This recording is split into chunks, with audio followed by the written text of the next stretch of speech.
आज की कहानी। एक बार एक मूर्तिकार एक पत्थर को छेनी और हथौड़ी से काटकर मूर्ति का रूप दे रहा था। जब पत्थर काटा जा रहा था तो उसको बहुत दर्द हो रहा था। कुछ देर तो पत्थर ने बर्दाश्त किया, पर जल्द ही उसका धैर्य जवाब दे गया। वह नाराज होते हुए बोला, बस बस, अब और नहीं सहा जाता, छोड़ दो मुझे। मैं तुम्हारे वार को अब और नहीं सहन कर सकता, चले जाओ यहाँ से।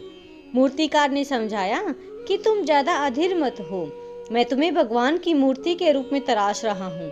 अगर तुम कुछ दिनों का दर्द बर्दाश्त कर लोगे तो जीवन भर लोग तुम्हें पूजेंगे, दूर दूर से लोग तुम्हारे दर्शन करने आएंगे, दिन रात पुजारी तुम्हारी देखभाल में लगे रहेंगे।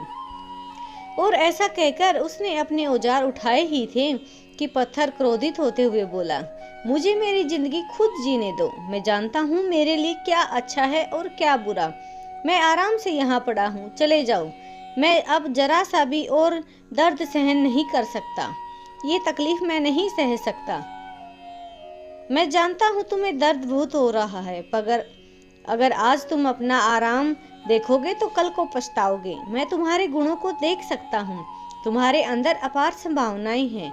यूं यहाँ पड़े पड़े अपना जीवन बर्बाद मत करो, मूर्तिकार ने समझाते हुए कहा। लेकिन पत्थर पर उसकी बात का कोई असर नहीं हुआ, वह अपनी बात पर ही अड़ा रहा। मूर्तिकार पत्थर को वहीं छोड़ आगे बढ़ गया।